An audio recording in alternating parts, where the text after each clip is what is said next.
بسم اللہ الرحمن الرحیم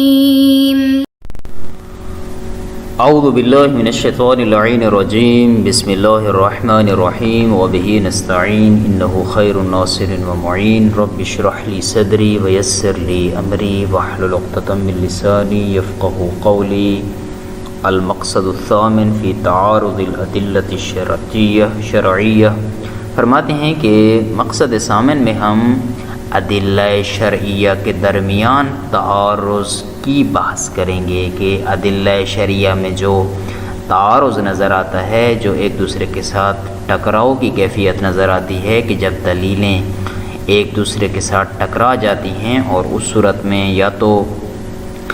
تنافی ہوتی ہے کہ ایک کہتی ہے واجب ہے، دوسری کہتی ہے مثلا واجب نہیں ہے، یا تضاد کی کیفیت ہوتی ہے، مثلا ایک کہتی ہے کہ واجب ہے، دوسری کہتی ہے کہ حرام ہے اصلا. تو یہ جو ٹکراؤ کی کیفیت ہے تو اس کے بارے میں ہم بحث کریں گے. فصل اول میں ہم بحث کریں گے کہ بسا اوقات دلیلوں کے اندر جو ٹکراؤ ہوتا ہے وہ تعارض غیر مستقر ہوتا ہے، یعنی جو تعارض یعنی حتمی نہیں ہوتا ہے، عارضی تعارض ہوتا ہے. اور دوسری فصل میں ہم بحث کریں گے کہ جو تعارض مستقر ہوتا ہے، جو ایک پکا قسم کا جو ہے وہ تعارض ہوتا ہے، اور ایک یعنی نافذ قسم کا جو ہے وہ تعارض ہوتا ہے. اس کو کیسے ختم کیا جا سکتا ہے، وہاں پر کیا لائے عمل ہے، چونکہ ایک مجتہد جو ہے اس نے استنباط بھی کرنا ہے، اس نے فتویٰ بھی دینا ہے. تو دلیلیں آپس میں ٹکرا رہی ہیں، اب دلیلوں کے بغیر اس کا کوئی گزارا نہیں ہے اور ان کے علاوہ اس کا کوئی چارہ نہیں ہے. تو اب یہاں پر اس کا کیا علاج ہے وہ بتائیں گے، اور پھر انشاءاللہ ہم ایک خاتمہ پڑھیں گے کہ جہاں پر تعارض جو ہے وہ مختلف انداز میں ہوتا ہے، کبھی تباین کی شکل میں ہوتا ہے، کبھی عام خاص مطلق کی صورت میں ہوتا ہے، کبھی جو ہے وہ عام خاص مزاج کا ہوتا ہے. تو یہاں پر کون سا والا تعارض مراد ہے اس کو انشاءاللہ ہم ڈیٹیل کے ساتھ پڑھیں گے. اگر ہم ادلہ شرعیہ کے درمیان تعارض کی بات کریں تو اس سے کیا مطلب ہے، اس سے کیا مراد بنتی ہے. فرماتے ہیں کہ ہم فقہ کے میدان میں اگر نگاہ دوڑاتے ہیں تو ہمیں نظر آتا ہے کہ بہت ساری روایات ایسی ہیں کہ جو ظاہراً ایک دوسرے کے مقابل نظر آتی ہیں. مثلا ایک کہتی ہے کہ واجب ہے، دوسری کہتی ہے کہ واجب نہیں ہے، ایک کہتی ہے کہ حرام ہے، دوسری کہتی ہے کہ حرام نہیں ہے. یا اگر تضاد کی کیفیت ہے کہ دوسری کہہ دیتی ہے کہ حرام ہے، دوسری ایک کہتی ہے حرام ہے، دوسری کہتی ہے حرام نہیں ہے. شاید ہی کہتے ہیں کہ کوئی ایسا باب ہو کہ جس کے اندر دو معارض دلیلیں موجود نہ ہوں، وگرنہ اکثر طور پر ہمیں دیکھنے میں نظر آتا ہے کہ معارض دلیلیں بہر صورت ہر باب کے ذیل میں موجود ہیں. اب جب ایسی کیفیت ہے اور مجتہد یہاں پر متحیر ہوتا ہے تو ہم پر لازم ہے کہ ہمیں کچھ راستے نکالنے ہوں گے، کچھ طریقے ڈھونڈنے ہوں گے، تاکہ ہم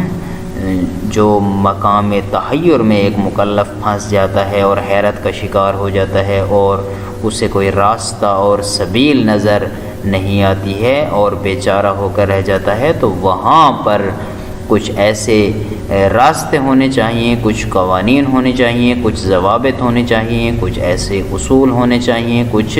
ایسی روشنی اور دلیل ہونی چاہیے کہ جس کی بنیاد پر مجتہد جو ہے وہ حالت تحیر سے باہر آ سکے اور جو احکام شرعیہ ہیں ان کا استنباط کر کے فتویٰ جاری کر سکے. اب اگر ہم خود اس لفظ تعارض کو دیکھتے ہیں کہ لغت میں تعارض کسے کہتے ہیں اور اصطلاح میں تعارض کیا ہوتا ہے، تو فرماتے ہیں کہ لغت کے اعتبار سے تعارض جو ہے وہ عرض سے نکلا ہے. یعنی عرض کا معنی ہوتا ہے اراعات، کوئی چیز جو ہے وہ لاگو کرنا، کوئی چیز جو ہے وہ عرضہ کرنا، کسی چیز کو جو ہے وہ کسی کے سامنے پیش کرنا. جس طرح کہ اللہ تعالیٰ بھی جو ہے وہ تعارض کو اسی معنی میں لے رہا ہے کہ فرماتا ہے اعوذ باللہ من الشیطان الرجیم وعلم آدم الاسماء كلها ثم عرضهم على الملائکہ، کہ اللہ تعالیٰ نے حضرت آدم علیہ السلام کو سارے کے سارے اسماء کی تعلیم دی اور پھر انہی اسماء کو لاگو کیا، عارض کیا، پیش کیا ملائکہ پر۔ اصطلاح میں تعارض کیا ہوتا ہے؟ فرماتے ہیں کہ اصطلاح میں تعارض جو ہے اس کی یہ تعریف کی گئی ہے کہ دو دلیلوں کے معنی کے درمیان تنافی کا پایا جانا، یعنی دو دلیلوں کے معنی ایسے ہونے چاہیے کہ جو ایک دوسرے کی نفی کر رہے ہوں۔ وہ کہے مثلا حرام ہے تو یہ کہے کہ واجب ہے، علی وجہ تناقض، البتہ تنافی ایسی ہونی چاہیے کہ جو دونوں ایک دوسرے کے ساتھ ٹکرا رہی ہو۔ اگر ایک کہتی ہے واجب ہے، دوسری کہتی ہے مستحب ہے، تو یہاں پر ظاہری طور پر کوئی ٹکراؤ موجود نہیں ہے۔ اگر اس کو انجام دے سکتا ہے تو دے دیتا ہے، تو وہاں پر وہ دونوں انجام پا جائیں گے، چونکہ وہ ایک دوسرے کے عرض میں آ رہے ہیں۔ لیکن جب مسئلہ جو ہے وہ ایک دوسرے کے طول میں آ رہے ہیں، لیکن مسئلہ تب آتا ہے کہ جہاں پر دونوں ایک دوسرے کے عرض میں ہوتے ہیں، مد مقابل آ جاتے ہیں، تو وہاں پر تعارض ہوتا ہے اور ٹکراؤ کی کیفیت ہوتی ہے۔ مثلا ایک کہتی ہے کہ عصیر عنبی قبل التسلیس حرام ہے، یعنی 3 ثلث جو ہے وہ اس کے ختم ہو جانے کے بعد جو ہے وہ حرام ہے، یعنی کل 3 مثلا حصے ہیں تو 2 ثلث جو ہے وہ جب تک ختم نہیں ہوں گے تب تک حرام ہے۔ ایک اور دلیل کہتی ہے کہ لا یحرم، یعنی حرام نہیں ہے۔ یا تضاد کی کیفیت ہوتی ہے، مثلا ایک جو ہے وہ دلیل کہتی ہے کہ نماز ضحیٰ، یعنی جو نماز چاشت ہے وہ مستحب ہے، ایک دلیل کہتی ہے کہ نہیں بلکہ وہ حرام ہے۔ اب یہاں پر جو ہے وہ ایک تضاد کی کیفیت ہے کہ جن کو جمع کرنا ممکن نہیں ہے۔ اب یہاں پر فرماتے ہیں کہ تعارض کی ہمارے پاس 2 قسمیں ہیں، جس طرح کہ آغاز بحث میں بھی عرض کیا تھا کہ بسا اوقات تعارض جو ہے وہ تعارض مستقر ہوتا ہے۔ تعارض مستقر ایسا ہوتا ہے کہ جو ایک عارضی تعارض ہوتا ہے، اگر اس میں دقت کی جائے، اگر اس میں تأمل کیا جائے، اگر اس میں غور و خوض کیا جائے تو تھوڑے سے جو ہے وہ تأمل سے تعارض ختم ہو جاتا ہے۔ ظاہری طور پر وہ تعارض ہوتا ہے، لیکن وہ لگ رہا ہوتا ہے کہ تعارض ہے، حقیقت میں وہ تعارض نہیں ہوتا ہے۔ اسے جو ہے وہ علماء تعارض غیر مستقر کہتے ہیں، اور یہ تعارض ایسا ہوتا ہے کہ یہ قواعد کی روشنی میں جو ہے وہ اس تعارض کو ختم کیا جا سکتا ہے اور دونوں دلیلوں کے درمیان جو ہے وہ جمع کیا جا سکتا ہے۔ لیکن دوسرا تعارض کہ جو تعارض غیر مستقر ہوتا ہے، یہ وہ تعارض ہوتا ہے کہ جس کو ختم کرنا ممکن نہیں ہوتا ہے، بلکہ یہاں پر جو ہے وہ یہ تعارض ایسا ہوتا ہے کہ جو کبھی زائل نہیں ہوتا ہے۔ یہاں پر پھر ہمیں ایک اور طریقہ اپنانا ہوتا ہے کہ یا تو اب تعارض کی صورت میں 2 دلیلوں میں سے کسی ایک دلیل کو دوسری پر ترجیح دیتے ہیں اور جو ترجیح پانے والی ہے اس پر عمل کر لیتے ہیں، اور جو مرجوح ہے، جو غیر مرجح ہے، جس کو ترجیح نہیں دی گئی ہے، غیر مرجوح ہے، اس کو ترک کر دیتے ہیں، اس کو چھوڑ دیتے ہیں۔ تو یا اس کے علاوہ باقی اس کے طریقے نکالتے ہیں، لیکن یہ تعارض ایسا ہوتا ہے کہ جو زائل نہیں ہوتا ہے۔ فصل اول جو ہے اس میں خود تعارض غیر مستقر کی بحث کرتے ہیں، چونکہ علماء نے جو ہے وہ ان کی روش رہی ہے کہ وہ جب باب تعارض دلیلین میں آتے ہیں تو سب سے پہلے تعارض غیر مستقر کی بحث کرتے ہیں اور پھر تعارض مستقر کی بحث کرتے ہیں۔ تو انہوں نے بھی صاحب کتاب یعنی آغا جعفر سبحانی مدد اللہ العالی نے بھی انہی علماء کی سیرت کو اپناتے ہوئے اور اسی روش پر چلتے ہوئے انہوں نے بھی سب سے پہلے فصل اول کے اندر تعارض غیر مستقر کی بحث کی ہے کہ جب 2 روایات کے درمیان تعارض ایسا ہوتا ہے کہ جو ادنیٰ تأمل سے ختم ہو جاتا ہے، تو یہاں پر جو ہے وہ علماء نے کچھ قوانین ایجاد کیے ہیں، کچھ جو ہے وہ اسلوب اور کچھ جو ہے وہ قاعدے بیان کیے ہیں، قاعدے دریافت کیے ہیں کہ جن قواعد کی رعایت کرتے ہوئے اور ان کو نافذ کرتے ہوئے 2 دلیلوں کے درمیان یا تو جمع کیا جاتا ہے، چونکہ سب سے پہلی جو زبردست اور بہترین طریقہ ہے، جو سب سے کامیاب راستہ ہے، وہ یہ ہے کہ دونوں دلیلوں کے درمیان جمع کیا جائے، چونکہ قاعدہ مشہور ہے کہ الجمع مہما امکن اولی من الطرح، کہ جہاں پر 2 روایات کے درمیان کے جو ظاہراً متعارض ہیں، اگر ان کے درمیان جم کر دیا جائے تو یہ ان دونوں کو طرح کرنے سے اور چھوڑ دینے سے جو ہے وہ زیادہ بہتر ہے، اولا ہے۔ تو بس یہاں پر جو ہے کچھ قوانین ہیں ہمارے پاس کہ جن کی روشنی میں جو ہے وہ علماء نے دونوں دلیلوں کے درمیان جم کر دیا ہے، اور اگر جم نہ ہو سکے تو پھر جو ہے وہ ترجیح یا تساقط کی کیفیت آتی ہے، لیکن سب سے بہترین جو راستہ ہے وہ جم کا راستہ ہے۔ پھر یہاں پر جو جم ہے وہ دو طرح سے ہوتی ہے، ایک جم جمع عرفی کہلاتی ہے اور ایک جم جمع تبرعی کہلاتی ہے۔ جمع عرفی جو ہے وہ ایک ایسی جم ہوتی ہے کہ جو علماء اہل حقوق ہوتے ہیں یا جو قانون دان ہوتے ہیں وہ جو ہے اس جم کو قبول کرتے ہیں، وہ اس جم کو جو ہے وہ اپنے جہاں پہ تعارض کی صورت اور کیفیت کریٹ ہو جاتی ہے وہاں پہ اس جم کو لاگو کرتے ہیں اور اس کو کام میں لاتے ہیں۔ یعنی جمع عرفی کا کیا مطلب ہے؟ جمع عرفی کا مطلب یہ ہے کہ دو دلیلوں میں سے جو ایک دلیل ہے وہ دوسری دلیل کے اندر تصرف کرنے پر قرینہ قرار پاتی ہے۔ یعنی ایک دلیل دوسری کے اندر جب ہم تصرف کرتے ہیں دوسری دلیل میں تو ایک دلیل دوسری کے لیے وہاں پر قرینہ ہوتی ہے، اور اس قرینیت کی بنیاد پر جو ہے ہم دونوں میں جمع کر دیتے ہیں۔ لیکن جمع تبرعی یہ ہوتی ہے کہ یہاں پر دو دلیلوں میں جمع تو ہو جاتا ہے لیکن وہاں پر ہمارے پاس کوئی شاہد موجود نہیں ہوتا ہے، وہاں پر کوئی ایک دلیل دوسری کے لیے قرینہ نہیں بن رہی ہوتی ہے، بس اس اعتبار سے اس جمع کو جو ہے وہ علماء قبول نہیں کرتے ہیں، لیکن جو جمع عرفی ہوتی ہے وہ ہمارے ہاں مقبول بھی ہے اور علماء اس پر عمل بھی کرتے ہیں۔ ترجمہ انتہائی آسان ہے، فرماتے ہیں کہ المقصد الثامن، آٹھواں جو مقصد ہے فی تعارض الادلۃ الشرعیہ، ادلہ شرعیہ کے تعارض کے بارے میں ہے کہ وہ فیہ فصلان، اس میں چند فصلیں ہیں۔ الفصل الاول، پہلی فصل کس میں ہے؟ فی تعارض غیر المستقر، پہلی فصل تعارض غیر مستقر میں ہے۔ الفصل الثانی فی تعارض المستقر، دوسری فصل تعارض مستقر کے بارے میں ہے، اور آخر میں خاتمۃ المطاف، خاتمہ ہے کہ جو فی التعارض علی نحو العموم والخصوص من وجہین، کہ جہاں پر دو دلیلوں کے درمیان جو تعارض ہوتا ہے اس تعارض کی ایک دوسرے کے ساتھ نسبت کیا ہوتی ہے؟ تو وہ نسبت عام خاص من وجہ کی ہوتی ہے۔ فی تعارض الادلۃ الشرعیہ، فرماتے ہیں ادلہ شرعیہ میں جو تعارض ہوتا ہے یعد البحث عن تعارض الادلۃ الشرعیۃ وکیفیت علاجها من اہم المسائل الاصولیہ، فرماتے ہیں کہ یہ جو تعارض ادلہ شرعیہ کی بحث ہے اور پھر ان تعارض کا جو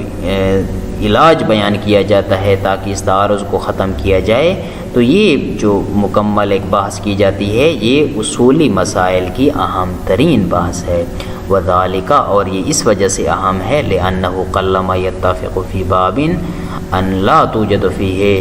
حجتان متعارضان، چونکہ آپ اگر جو ہے وہ اگر ان روایات کو دیکھتے ہیں اور روایات کا مطالعہ کرتے ہیں اور احادیث کا مطالعہ کرتے ہیں تو آپ کو شاید ہی کہیں پر جو ہے وہ ایسا باب مل جائے کہ جس میں دو متعارض روایتیں موجود نہ ہوں، بہت کم ہوتا ہے، وگرنہ اکثر جو ہے وہ ابواب احادیث میں یہ متعارض روایتیں موجود ہوتی ہیں۔ علی نحو لا مساس للمستنبط من علاجها بالقواعد المذکورۃ فی باب تعارض الادلۃ، کہ اس انداز پر وہ متعارض دلیلیں موجود ہوتی ہیں کہ آپ استنباط کرنے والے مجتہد کے لیے کوئی چارہ نہیں ہوتا ہے، کوئی راستہ نہیں ہوتا ہے کہ ان متعارض روایتوں کا علاج کرے ان قواعد کی مدد سے اور ان قواعد کے وسیلے سے کہ جو باب تعارض ادلہ میں جو قواعد بیان ہو چکے ہیں۔ ولاجل تلک الاہمیت افرد له مقصدا، پس چونکہ اس تعارض ادلہ کی اور کیفیت علاج، جو اس کے علاج کی کیفیت بیان کی جاتی ہے اور قواعد بیان کی جاتی ہیں، تو ان کی چونکہ اہمیت زیادہ ہے تو اس وجہ سے علیحدہ طور پر اس کا ایک انہوں نے باب تشکیل دیا ہے اور اس کو ایک علیحدہ طور پر اس کی بحث کرتے ہیں۔ ان تعارض من العرض وهو فی اللغت بمعنی الاراء، تعارض جو ہے وہ عرض سے ہے، یعنی عرض کرنا، یعنی لغت میں اس کا معنی ہے اراء کرنا، یعنی پیش کرنا، یعنی لاگو کرنا، کسی کے سامنے کوئی چیز جو ہے وہ اس کو دینا۔ اللہ تعالیٰ جیسا کہ فرماتا ہے وَعَلَّمَ آدَمَ الْأَسْمَاءَ كُلَّهَا ثُمَّ عَرَضَهُمْ عَلَى الْمَلَائِكَةِ، اور اللہ تعالیٰ نے جناب آدم علیہ السلام کو سارے کے سارے اسماء کی تعلیم دی اور پھر انہی اسماء کو عارض کیا اور پیش کیا ملائکہ پر کہ ان اسماء کو مسمى کے ساتھ جو ہے وہ تطبیق دو کہ جہاں پہ وہ ناکام رہے، چونکہ یہ ایبلٹی فقط انسان کے اندر ہے کہ وہ مجہولات سے پھر معلومات کی طرف جاتا ہے۔ وَأَمَّا اصطلاحاً، اگر ہم اس کی اصطلاحی تعریف کریں تو فقط عرف بتنافی مدلولہ الدلیلین، اس کی تعریف یوں کی جاتی ہے کہ دو دلیلوں کے معنی کے درمیان تنافی موجود ہوتی ہے، علی وجہ تناقض، اور تنافی بھی ایسی ہوتی ہے ایک دوسرے کی نفی بھی اس انداز میں کر رہے ہوتے ہیں کہ دونوں میں تناقض اور ٹکراؤ کی کیفیت ہوتی ہے، جس طرح کہ مثلا ایک دلیل کہتی ہے کہ یحرم العصیر العنبی قبل التثلیث، 2 ثلث ختم ہو جانے سے پہلے جو انگوروں کی شراب ہے وہ جو شیرہ ہے وہ حرام ہے، یعنی شراب ہوتا ہے۔ وقال ایضا لا یحرم، ایک دلیل کہتی ہے کہ قبل تثلیث حرام نہیں ہے۔ یا دو دلیلوں کے جو معنی اور مدالیل ہیں ان میں تضاد کی کیفیت ہوتی ہے، کما اذا قال تستحب صلاۃ الضحیٰ وقال ایضا تحرم، مثلا نماز چاش جو ہوتی ہے مستحب ہوتی ہے، ایک دلیل کہتی ہے کہ حرام ہے۔ ثم ان التعارض بین الدلیلین تارۃ یکون امرا زائلا بالتامل، بسا اوقات دو دلیلوں کے درمیان جو ٹکراؤ کی کیفیت ہوتی ہے وہ کیفیت اس انداز میں ہوتی ہے کہ اگر ادنیٰ تامل، تھوڑا سا تامل کیا جائے تو وہ اس سے زائل ہو جاتا ہے تعارض۔ واللازم فیہ هو الجمع بین الدلیلین، اور اب ایسی کنڈیشن میں کہ جہاں پر تعارض ختم ہو سکتا ہو،